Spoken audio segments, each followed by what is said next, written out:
Assalamualaikum warahmatullahi wabarakatuh dan selamat pagi. Saya Hariza binti Muhammad Yusof. Ketua Bahagian Penerbit USIM akan berkongsi sedikit tata cara penerbitan buku di USIM. Dan kali ini saya akan fokus kepada buku penerbitan ilmiah yang orang kata berasal daripada laporan pendidikan yang kita cuba tukar formatnya kepada buku ilmiah. Sebab kebanyakan laporan pendidikan ataupun tesis daripada master, PhD yang berformatkan pendidikan, kita cuba tukar kepada buku. Sebab ada laporan pendidikan, ada tesis yang sangat sesuai untuk kita tukarkan format dan jadikan bentuk buku supaya faedah kajian itu dapat dikongsi bersama oleh masyarakat umum. Sebab bila dalam laporan pendidikan, biasanya orang yang membaca ni terhad dan dia akan tersimpan biasanya dalam perpustakaan yang aksesnya sangat-sangat limited dan terhad.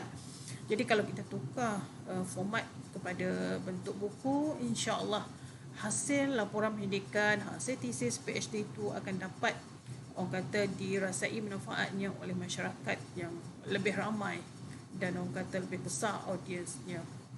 Jadi saya terus kepada slide hari ini. Okey.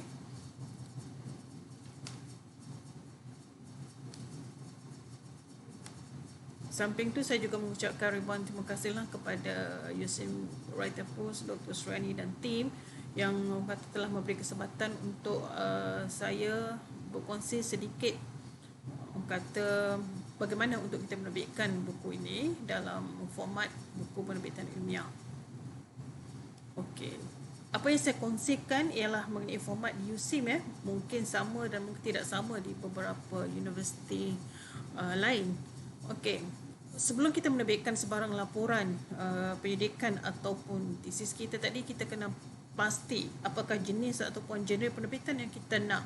Sama ada kita betul-betul nak tukar format hasil pendidikan itu kepada bentuk ilmiah ataupun buku umum yang lebih olahan yang lebih santai ataupun kepada bentuk fiksyen. Sebab ada juga tesis ataupun laporan pendidikan yang ditukarkan kepada novel, cerpen dan sebagainya. Okey. Jenis penerbitan berdasarkan dasar penerbitan USIM, kita ada beberapa buku buku ilmiah yang orang kata base pada kajian, tesis dan sebagainya. Kita juga penerbit USIM menerbitkan buku teks atau modul berkaitan dengan MP. Buku umum penerbit USIM juga ada, iaitu travelog, biografi atau biografi, panduan memoir, buku bersiri, siri syarahan perdana, syarahan umum, pengamatan insan, akli nakli dan sebagainya. Buku fiksyen setakat ni kita ada puisi, novel dengan cerpen belum lagi. Proceeding Journal. Kita juga orang kata meraihkan penerbitan Proceeding dan Journal. Dan seterusnya untuk SOP secara umum penerbitan buku di USIM bagi buku-buku ilmiah ataupun buku lain, sekiranya para pensyarah ataupun staf kita berminat untuk menerbitkan buku, dia bolehlah menghantar buku kepada kami melalui sistem e-kalam.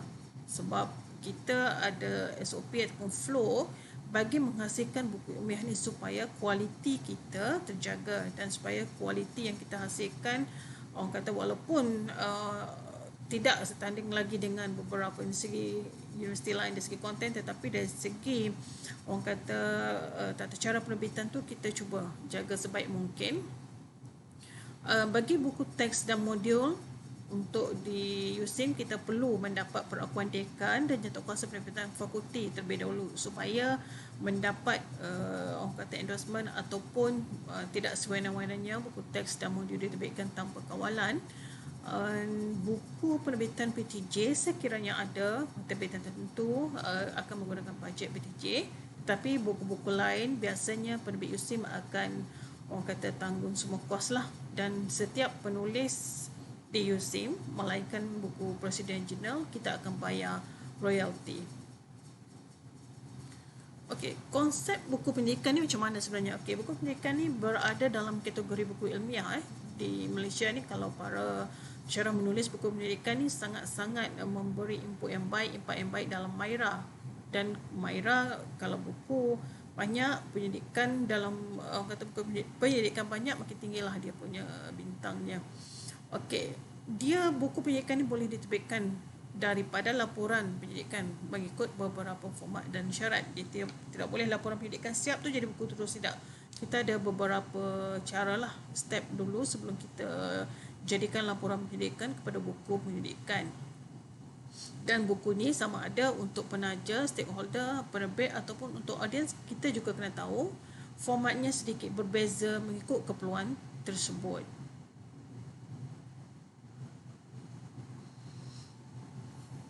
Okey, ciri-ciri buku penyidikan yang lebih kurang untuk buku penyidikan ni dia berasaskan penyidikan lah. Of course, diterbitkan dan tujuannya untuk menyebarkan dapatan hasil kajian. Biasanya juga dia ada geran tertentu dan kepentingan tertentu. Penerbitannya tidak bersifat komersial, tidak bersifat keuntungan dan bilangan penulisnya biasanya seorang ataupun lebih. Yang saya katakan tidak bersifat komersial ni sebab biasanya buku ilmiah tidak mensasarkan keuntungan sebagai matlamat utama. Dia lebih kepada pengurusan ilmu, orang kata lebih kepada hasil kajian tu untuk dimanfaatkan secara bersama, dan juga dia memang tidak boleh berasaskan keuntungan sebab biasanya memang jarang sangat penerbitan ilmiah ini memberikan untung.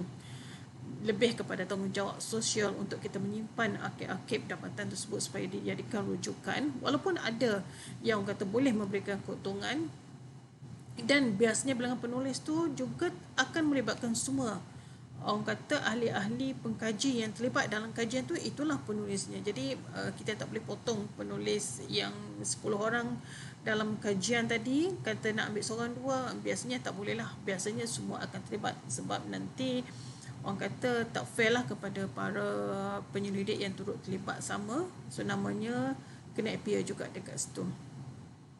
Jadi sebelum kita menerbitkan buku ilmiah ni, kita kena tentukan jenis penulisan yang kita akan terbitkan kembali selain daripada laporan biasa yang kita buat selepas siap penyelidikan. Kita tentukan juga jenis penulisan, sama ada jurnal, buku ilmiah, teks, fiksyen dan sebagainya. Menentukan jenis penerbitan ini penting sebab akan menentukan olahan jenis penulisan sama ada ilmiah, penuh, separa ilmiah dan sebagainya. Sebab format penulisan jurnal sudah lain, format penulisan buku ilmiah juga sudah berlainan kat situ. Okey, laporan penyelidikan vs buku penyelidikan memang ada beza.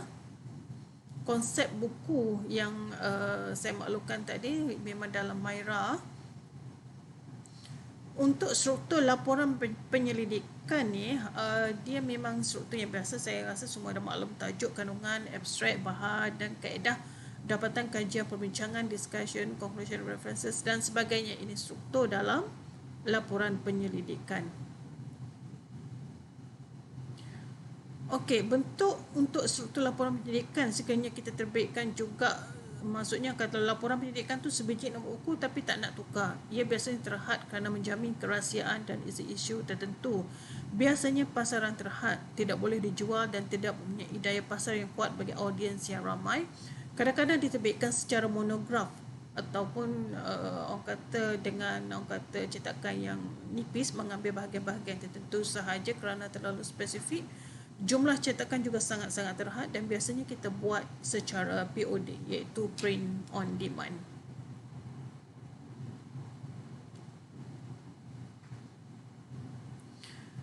Sekiranya buku penyelidikan kita tadi diterbitkan untuk pasaran, kita kena ingat, just take note, tajuk penyelidikan yang panjang lebar tadi akan menjadi lebih pendek dan seharusnya menarik untuk dilihat, catchy, padat. Itu yang penting.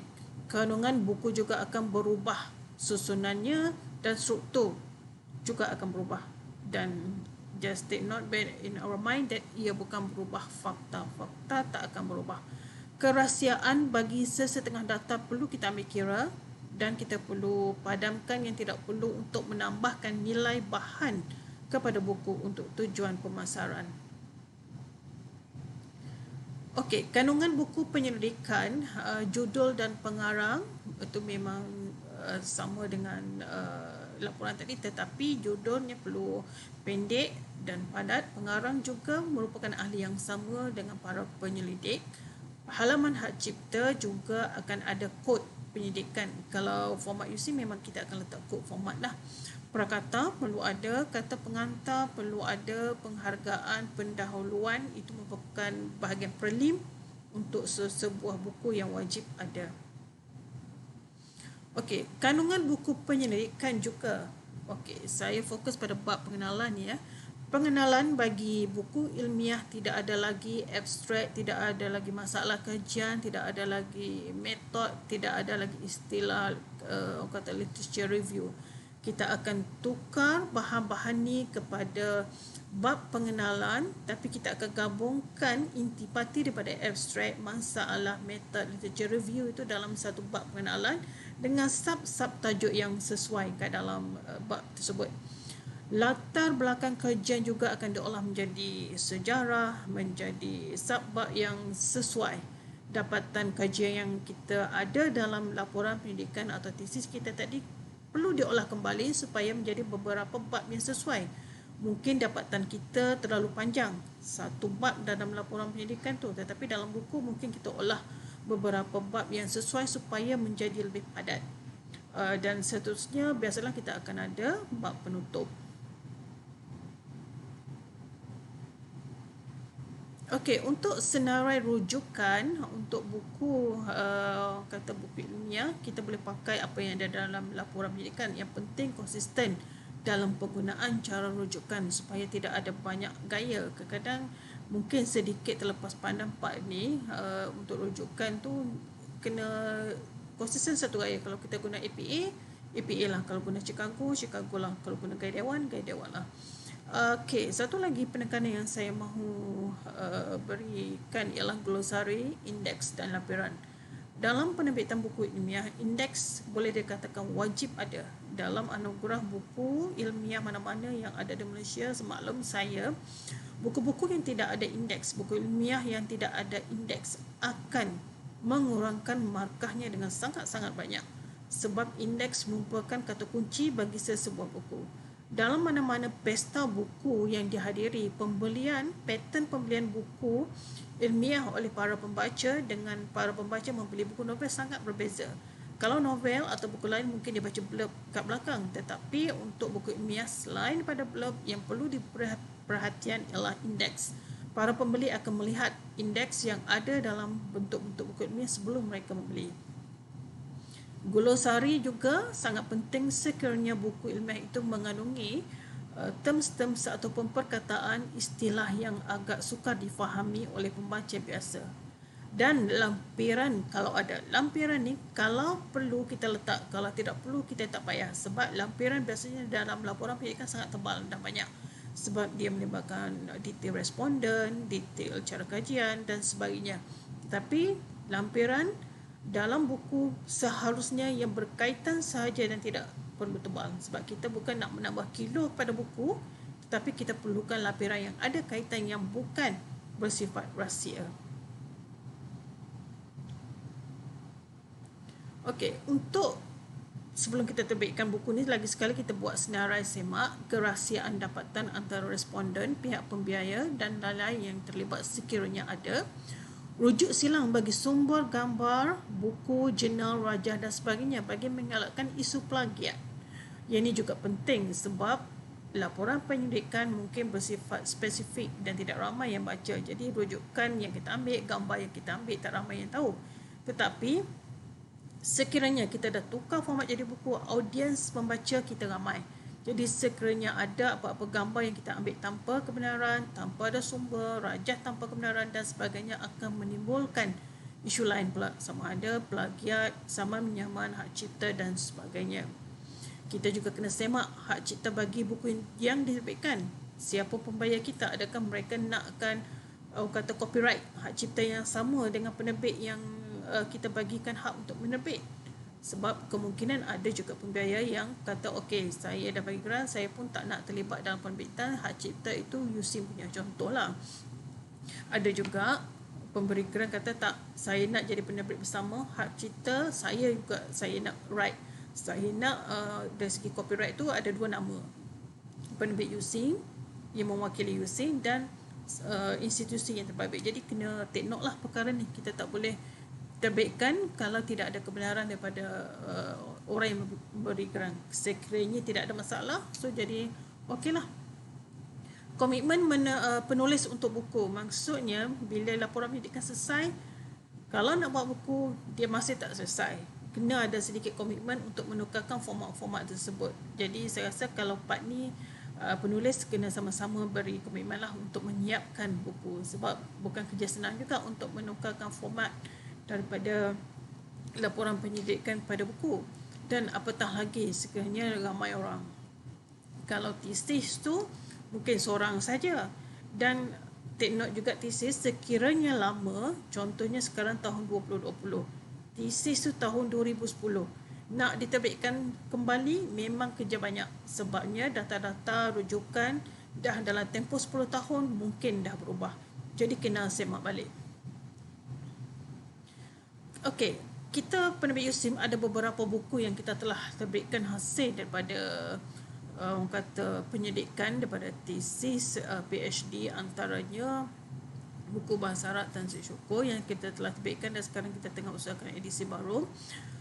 Buku Ahmad Domoko Alonto juga merupakan daripada tesis yang kita terbitkan, dah jadi buku. Kita juga ada buku Rohingya Survivors. Buku ni sangat-sangat orang kata mempunyai pembaca yang agak ramai sebab kita dah ulang cetak. Ini juga daripada hasil kajian para penyidik yang kita tukarkan formatnya menjadi buku. Dan juga buku Uganda English Arabic Dictionary. Buku ni pun kita dah habis copyright kita. Kita dah serahkan kepada penulisnya, dan buku ni hasil kajian penulis juga. Asnaf Zakat pun sama, hasil kajian daripada penulis yang kita telah terbitkan untuk menjadi buku. Kita ada beberapa buku lain lagi. Saya bagi contoh di sini. Manuskrip Perubatan Melayu ni, rawatan sakit cacingan ni merupakan salah satu kajian yang dilakukan oleh para penyelidik tim Dr. Muhammad Widu Sempo dan timnya, yang telah kita terbitkan menjadi buku. Dan kita ada beberapa buku lain juga seperti buku Kutipan Zakat, penulisnya Dr. Azman dengan tim dia, Dr. Zahari, Dr. Irwan, Dr. Hasnizam dengan Syed Muhammad Najib. Buku ni pun daripada laporan pendidikan yang kita telah jadikan buku. Jadi saya harap perkongsian yang santai ini memberi sedikit manfaat kepada para penulis yang berminat untuk menerbitkan hasil kajian mereka, sama ada laporan pendidikan yang berdasarkan grant ataupun tesis master ataupun PhD.